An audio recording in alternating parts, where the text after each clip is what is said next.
Week 1.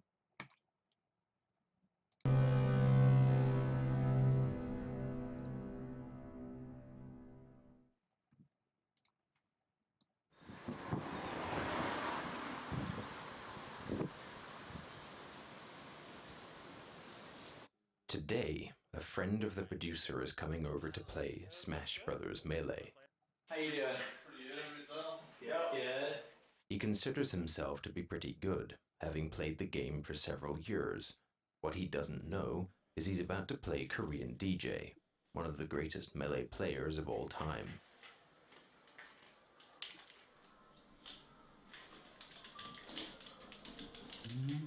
Oh. Whoops. Each player has 4 lives or stocks, and must take all of his opponent's stocks to win. KDJ will lose 3 on purpose. Oh, Fox was so awesome. Oh. Dude, Fox So is excited shit. I'm playing this game again. Fox is really good. Now, he will try.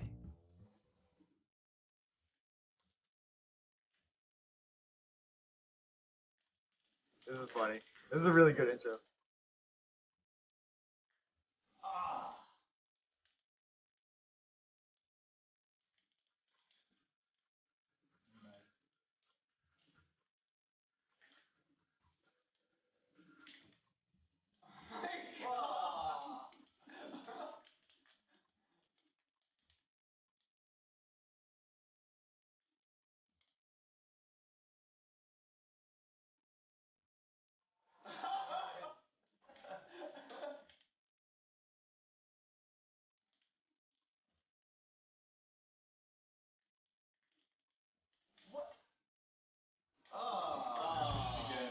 Okay, I want to introduce you to Korean DJ, who is one of the greatest Smash Brothers players of all time.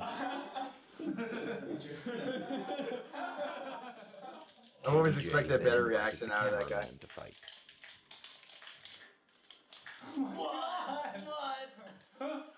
And as a quick side note, I was always impressed that he was able And to then beat the 2 or producer. 3 people at the same time. That's pretty crazy.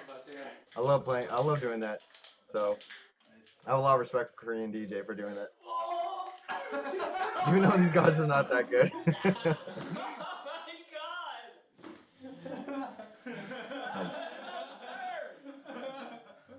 How is it possible for someone to be so fast and so precise that even 3 opponents would be no match? This is about a game that was never designed to be played at a competitive level. And the people who discovered just how far the game could go. Well, I never heard your name before, so go suck a dick. Tons of people behind me just screaming. He goes there ready to die. Best feeling ever. But mostly, Don't make a this quick comment. is about the 7. So like, back in the day, like everybody in Maryland, Virginia, we used to be so cocky towards like everybody else because we were so powerful at the time. We were the best region out of everybody else in like the whole United States.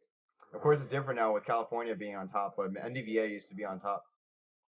And so we would get really, really cocky towards other people. And so, as you guys heard White's comment, he says, "So I never heard your name before, so go suck a dick." That's kind of our attitude. That's that we used to have that type of attitude back in the day when we first met new people. So, so yeah, we all used to be like that. All NDVA people. 7 greatest players who, in their time, ruled the world. You want me to wrap up Smash, like, as a whole? Yeah. The whole thing? The whole thing. John Salty Snacks presents A Brief History of Smash. It was the turn of the century and everyone was bored. Bored, that is, until Masahiro Sakurai invented a brilliant new way to legally beat your children. Super Smash Bros. Melee for Nintendo GameCube. Since then, everything has been just hunky-dory. When Smash Brothers Melee was released, it was intended to be a party game. Something your family could play together. That was a pretty cool Something trailer for designed Melee. for But the casual gamer. SSB64 trailer was best. Was definitely the best game one. was stocked with Nintendo characters most people would recognize. Donkey Kong, Mario, Bowser, and some few would recognize Captain Falcon. I was always surprised that Captain Falcon made it into Smash 64 back in the day. I was like, how's Captain Falcon gonna fight out of his car? You know, he's a pilot. Fox. He doesn't fight, but I guess they made him fight. And he's freaking amazing. Was unique in a world of 2D fighters. I liked that it was easy to pick up. You know, like Street Fighter, you had to know shit combos. This game, you could just play and have fun. There's just a fluidity to it that normal 2D fighters don't have. Not to say 2D fighters are bad or anything. Disclaimer. You know, other games, you got the charge moves, quarter circles. Smash, you make up your own combos. Is, you know, it's all about the physics. It's almost like a sandbox fighting game. Of course, because I had fun, I then started taking it seriously. And it's like, shit, there are combos in this too. Here, I got a little story for you guys. This is not documentary related, but it kind of reminded me of the times when I used to play fighting games before Smash came out against my brother back when I was 8 years old. So we played Mortal Kombat all the time, and we were just learning the game. It was Mortal Kombat 1, and I picked Johnny Cage, and my brother picked Sub-Zero or something, and we didn't know how to do any of the fatalities. Like there was no guidebook. You have to learn how to get all the fatalities on the by searching online, and online was like really hard to get because everyone had dial 56K modems where you have to dial into AOL to get into the internet. It was horrible. So we never really found out how to get all the combos and all the fatalities. So I was playing against my brother. We're going back and forth, and I end up getting the last hit, and then it says fatality. And then my brother goes, Daniel, you're not going to be able to get the fatality on me. And then I didn't say anything, and I just pushed quarter circle forward, kind of like, Ryu's fireball. I pressed quarter circle forward, and then the screen goes black, and he's like, dun dun dun. And then I'm just like freaking out because I did this fatality, and I didn't even know how to do it. I just randomly pressed some buttons, and I ended up doing a fatality. And my brother was speechless at the same time. And that's so that was amazing. That was cool. So I ended up kicking my brother's butt, and my brother didn't really say much after that. He was kind of like I guess he was just like, you just got lucky or something like that.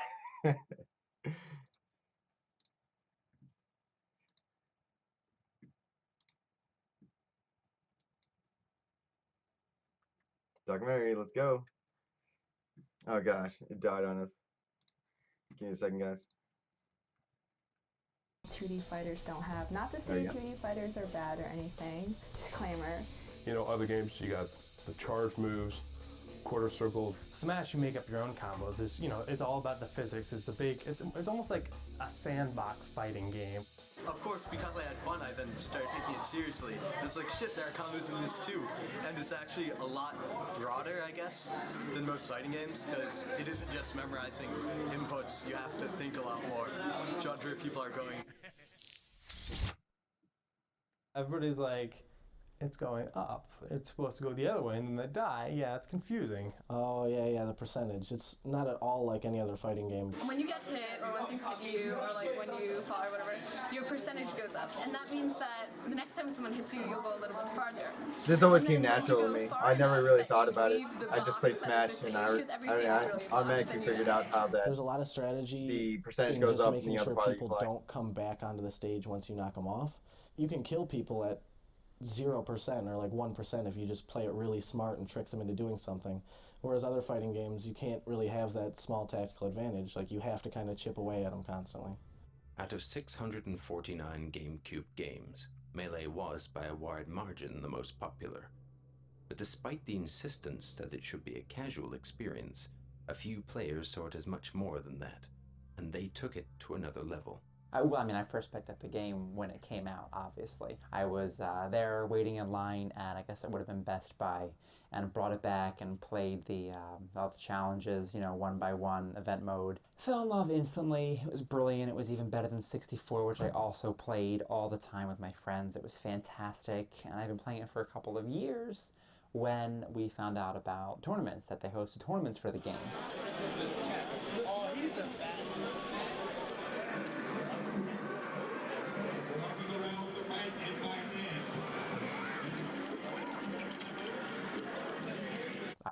Just really quick. Asden and I, we traveled to that tournament, round 4. And that was the second tournament you guys saw. And we teamed for doubles. Asden got like 5th, and I got like third, 4th or something like that. Ended up losing to Mango first time I fought Mango after he beat me at pound 3.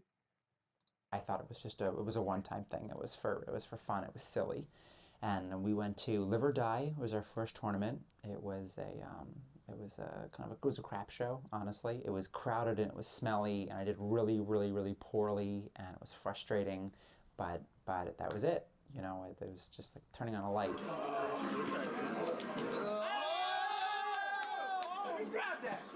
We were trash, just trash compared to these people. And that was very exciting for us. Once I realized where I was on the spectrum of this game, how far down I was, that the training started right away. Welcome to Smash Brothers Training. Today you will learn the first advanced technique ever discovered. Wave dashing. Wave dashing. What the hell is a wave dash? Wave dashing. Yeah. Everything that you guys just saw, like out of all that, like my 2 rivals, from all those people right there were freaking Kage and the Shiz was. I was never able. I always went even with Shiz, and then I'm starting, and I always went even with Kage. Into the ground, she can transfer her momentum into a slide, speeding up her combos and increasing her movement options. Despite this, she still cannot do the robot. That's all for now. See you next time. Players learned how to use wave dashing and other advanced techniques to speed up the game to the point where it basically got ridiculous. Most people figure that we put in about 6 or 7 inputs per second, which is roughly about the same as professional StarCraft. It's really quick.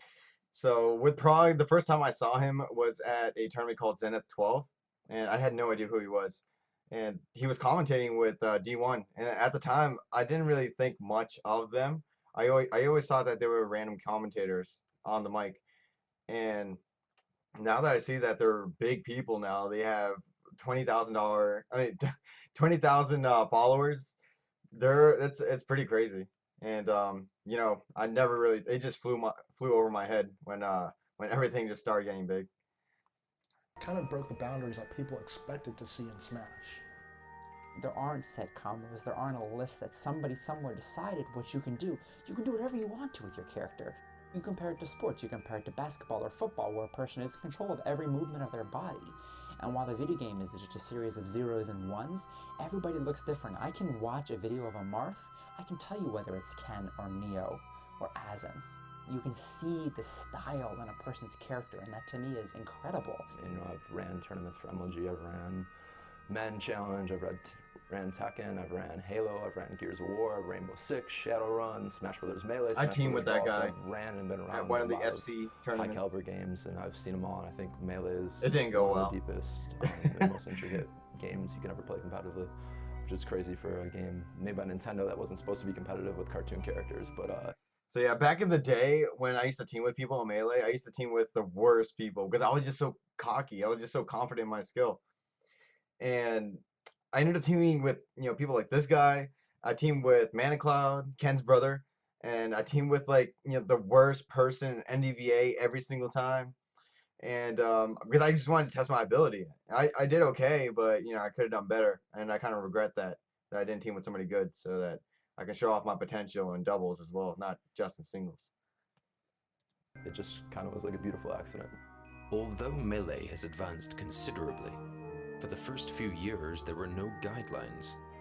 The first to uncover and master these techniques would instantly become the most dangerous player.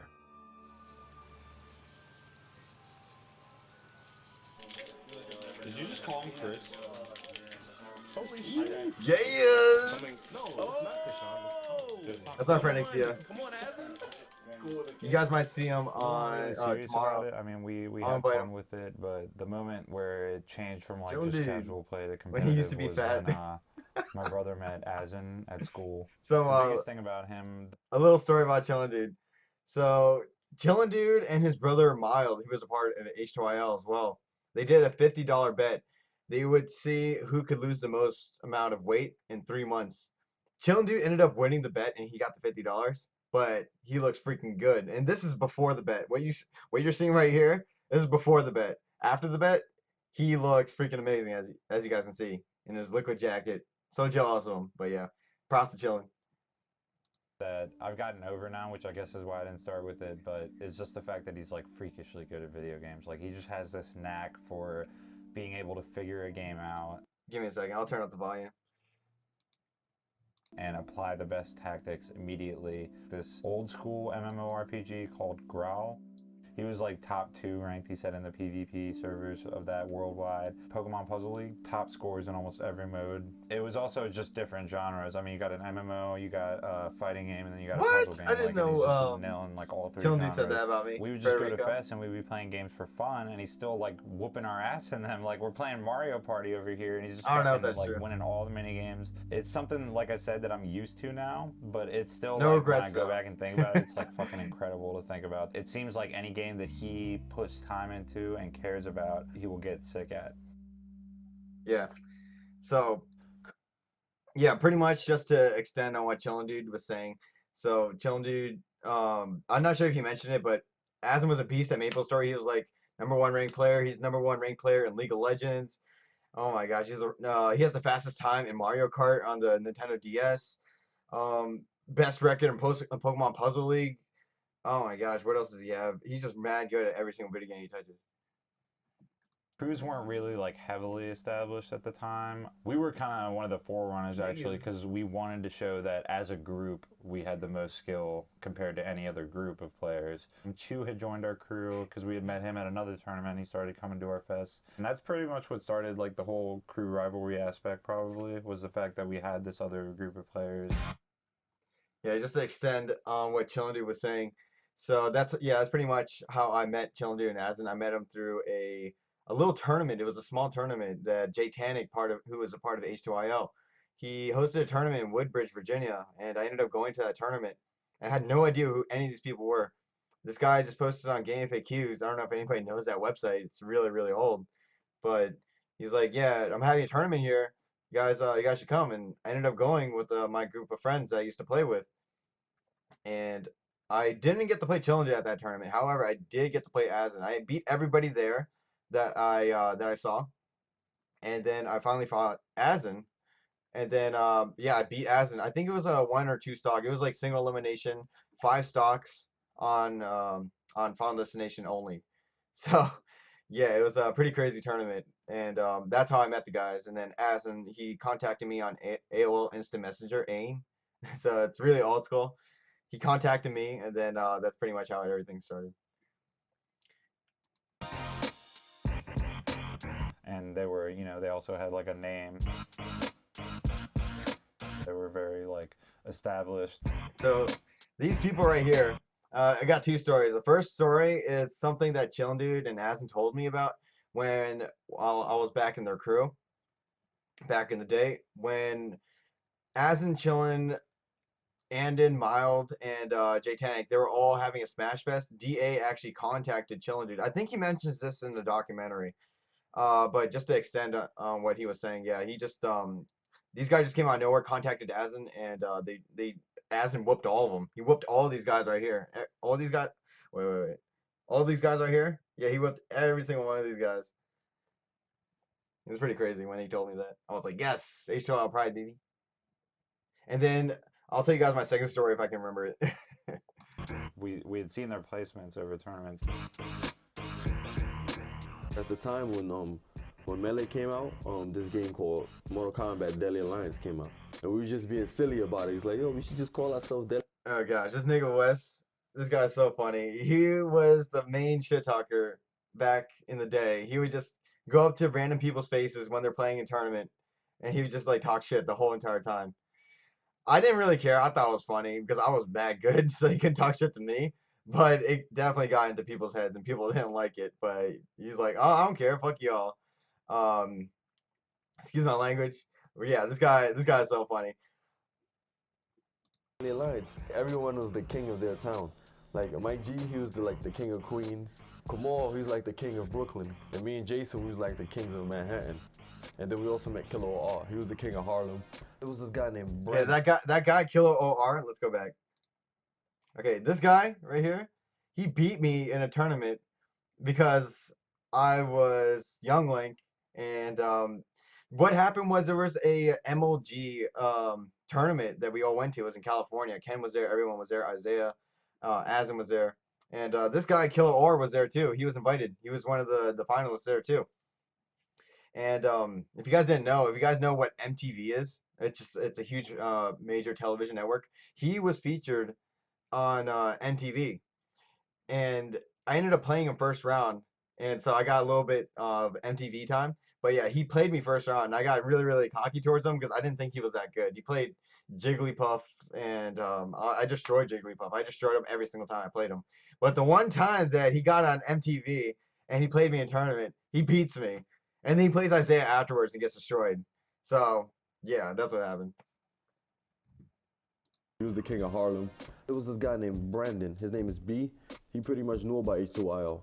And then he's like, yo, these guys, they're real good and everything. And he was the pretty much person networking between, you know, both crews. He's just like, yeah, they're all like 20-year-old dudes from like the Bronx. And we're like, wow. Like, I was like, yo, forget this, man. We're gonna go over there. We're going to destroy the whole crew. We're just like these high school kids playing Smash Brothers. And like, these are like fucking 20-year-old like inner city people just like bringing out like hardcore trash talk. If I ever told people at school or anything about like, oh, I go to tournaments, and they're like, oh, that's lame, I'm like, oh yeah? Well, let me show you this motherfucker Wes that goes to these tournaments. He's a fucking badass. We was talking smack to each other, you know. We actually meet, and the next thing you know, Azin, he was pretty much beating my whole team. That whole night, Azin was like wrecking them, but they actually beat the rest of Yeah, our it'll be crew on YouTube, for, you know, overall. It was funny. He was even beating Dave with like Pichu. Because he would do like gimmicks. Like just throwing you off the ledge and just... Okay, so this guy Dave that he's talking about right now, he was one of the leaders of his team right here, Deadly Alliance. He was probably the best person on the team. Second was probably Wes. This is Wes right here. And Dave beats me at my first tournament. Game over. He beats me at that tournament. I'm not sure if we see him, but yeah, he beats me. And then I got much better afterwards, of course. And then I went to this tournament called TG6. And I'll tell you guys the rest of that story once we get to that. Gimping you.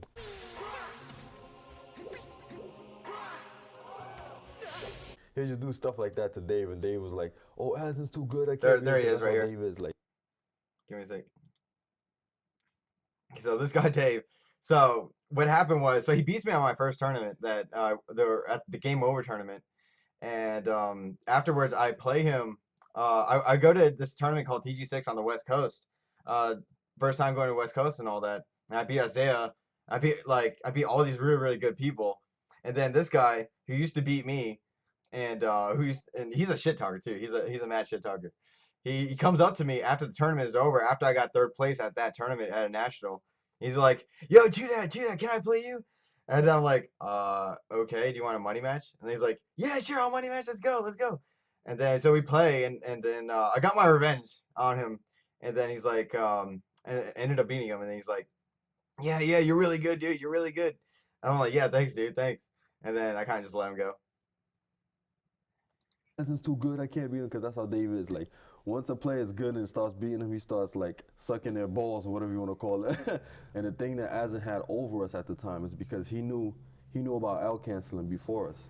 So he was able to do moves like, you know, L cancel his moves to stop the delay on moves before like.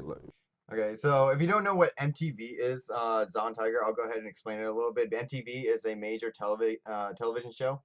It basically stands for music television, and it was one of the best shows like back in the days, back in the 90s, back in the early 2000s. Everyone used to watch it. I'm not sure if it still airs right now, but it was like one of the best shows because we didn't have we didn't have YouTube back then, so we just watched TV all day. And one of the best networks on there was MTV. They played music videos basically, so you see stuff from like Britney Spears, Christina Aguilera, Boyz II Men, Backstreet Boys, NSYNC, and Eminem, and you know. So it's like it's a music television network. That's what it stands for. Before us. With his smart play and technical mastery, Azin had emerged as the best player on the East Coast. But across the country, a battle was brewing for best in the Golden State. Olicarp, I'm going to be watching the documentary, the Tournament entire goes, one. one of the very first tournament series. It was week really by the week. first kind of This is the national first week, tournament series one we ever episode had per in week. our community. It was Matt Deasy who would just throw tournaments in his house, and you know, it'd be some setups on the middle floor, some setups on the bottom floor, and everyone would sleep there. Like, this guy would just house anyone that would fly in from anywhere or drive in from anywhere. He would give you a place to stay. They'd set up tents outside in his backyard, and it was like, I don't know, like Woodstock of gaming or something. Yeah, where, like, that guy all these right people would there, show Matt up and he'd be Deasy. super. Would just Let's see if I can find him. sleep there. Like, this guy would say they'd set up tents outside in his backyard, and it was like, I don't know, like Woodstock of anyone that would There he fly is, in right from there. anywhere or drive in. So this guy, he's the one who hosted TG6. He's the main person who hosted all the major events at the time in back in the West Coast, back in 2003, 2004. So this is the main guy. This guy is amazing. He hosted one of the best tournaments ever, and he actually works for Capcom now. So it's pretty crazy. From anywhere, he would give you a place to stay. They'd set up tents outside in his backyard, and it was like, I don't know, like Woodstock of gaming or something, where like all these people would show up and he'd be super friendly and open his house to them and house them for a weekend just to throw Smash tournaments. Vociferous, you know, was a guy who played Sheik back then and was just the strongest player. Like, he had won tournament goes the first couple of them. By default, he was, you know, considered the best player in the nation. I think we kind of had not. So Keel wants to know where all these people are right now. Well, like I said, Matt Deasy, he's in Capcom. Ken, he's on the West Coast. He's sponsored by Team Liquid. I think he's going to school. Asin, he's in the Philippines right now with his family. Chillin' dude, he's streaming at home, representing Team Liquid. And then Wes, I think he has a full-time job, and he's doing some Smash community service thing where he's trying to raise $5,000 so that he can have little kids come over to a community center to build and basically have and basically keep them out of trouble, quote unquote, is what he says. And then let's see, and then wife, I'm not sure. I think he has a full-time job somewhere in Virginia. I'm not really sure what he does, and he pops in and out of Twitter. That's all I know.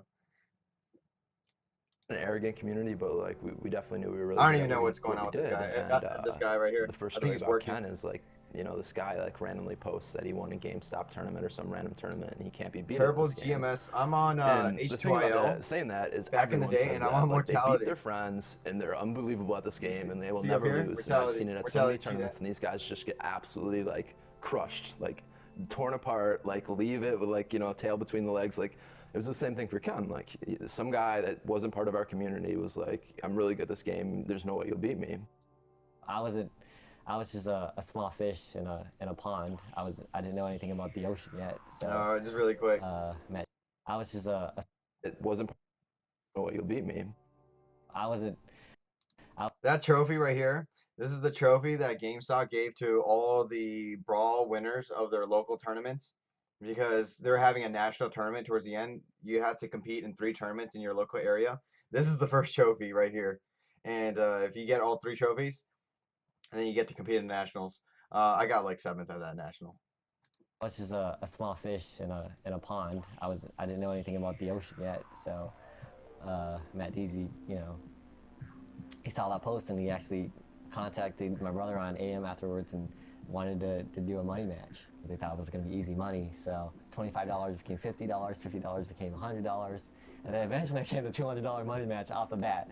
To tell you the honest truth, I didn't even have the money at the time, and I still money matched them.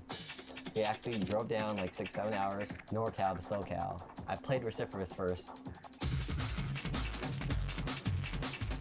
Yeah, what Ken just said there, where he didn't even have the money match, the money to money match him. I used to do that all the time too. I'm pretty sure a lot of the pro players used to do that. We were really confident in our skill. We didn't think we could lose. He was like doing all these advanced. And if we lost, we'd probably just back out of paying up. Techniques like way Oh, back, we were kids, yeah. catching items on air. I was like, how did you do that? I just had to rely on my instincts to take me through. I ended up beating Vociferous. I never Matt played Deasy and Vociferous. Vociferous' face, it was priceless. It was All I funny know is because he was Matt a Deasy's Sheik like, main oh, okay, I guess in I'm Ken's next. area. Matt Deasy would pick Corneria, and then run to the one side of the ship and just constantly spam lasers at me, and I couldn't hit him. Every single time I'd approach him, he'd run to the other side and shoot more lasers at me.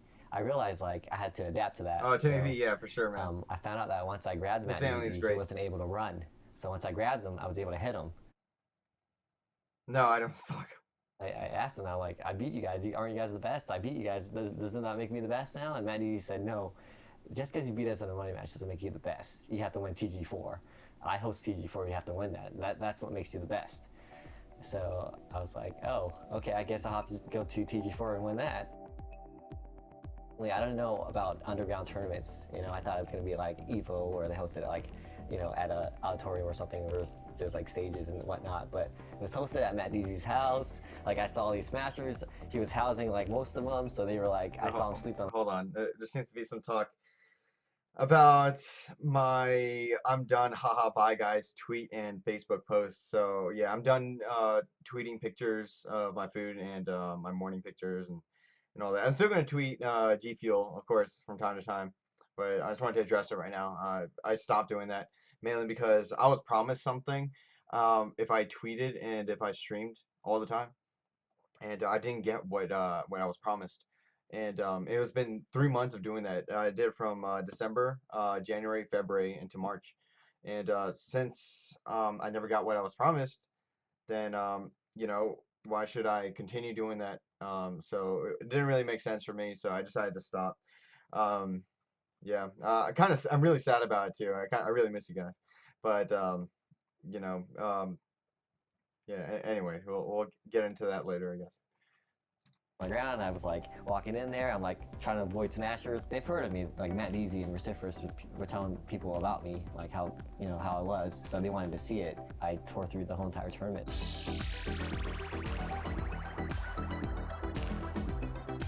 After people saw my skill, a lot of people actually dropped out of the tournament. Yeah, so Kyo brings up a pretty good point. There was a lot of depression once all the top players became bad. Me being one of them, I used to be hecka good. I used to be second best in the world. And after 2008 and Brawl came out, I became really bad. I'm sure Ken got depressed. I'm sure Azen got depressed. I'm sure all the top players. Isaiah, he talks about it in the second episode of this documentary. And so yeah, we all got depressed after we became bad. We were so used to our confidence. So yeah, it's everyone just has to find their thing in life, I think.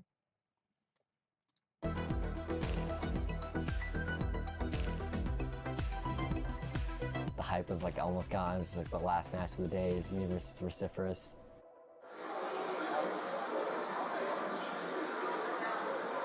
Timmy, no, I never actually saw Isaiah at Ken's house. I was always kind of interested. Never mind, I take that back.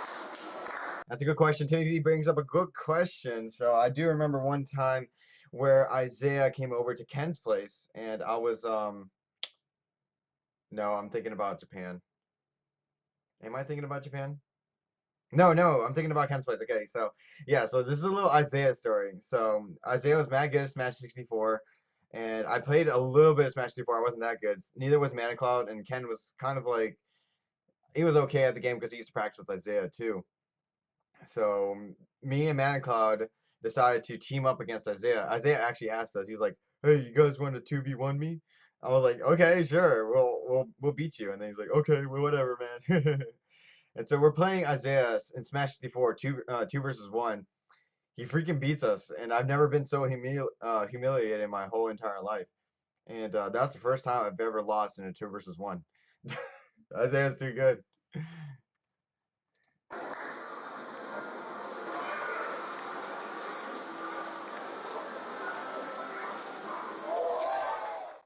I ended up beating him. My parents really never supported me playing video games, especially at a competitive level. They would always tell me there's no way you're gonna be the best at this game. There's always gonna be someone better than you. I'm one of those guys who want to prove people wrong. You tell me I can't do that. I want to show you that I can do it. So when I came home from TG4 and I showed them a lot of cash, they're like, "Oh, that's beginner's luck. That's beginners. There's no way you can win another tournament." Ken emerged from TG4 as the undisputed champion. Yeah, it looks like you guys are asking way too many questions. I'm gonna have to talk about that at some other point. Right now, I just it's all good. I don't really care that much. It's just something that I'm just gonna live with. And you know, if there's no if my friend makes a promise to me and he doesn't follow through, like everyone's gonna get hit by that, I guess. Especially if you put in a lot of work, to work on something that you would really like. But yeah, we'll talk about that later. Champion of the West. So it seemed that Ken and Asin were set on a collision course, with only a matter of time before they faced one another in the ultimate showdown.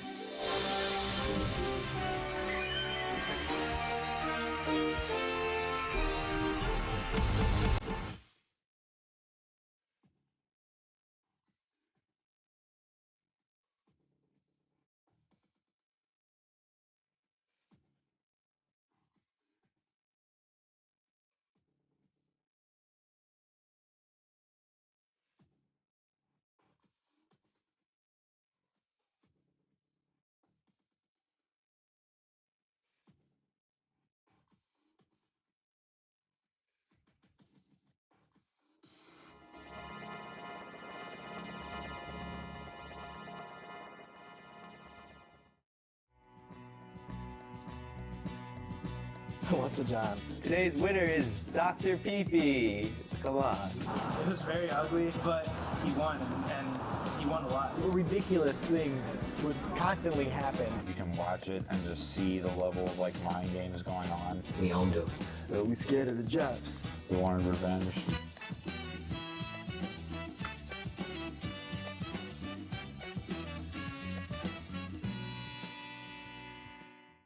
I figured I'm definitely not playing a novice right here. I've been playing for 10 years and I still can't out that. They just triangle wave dash.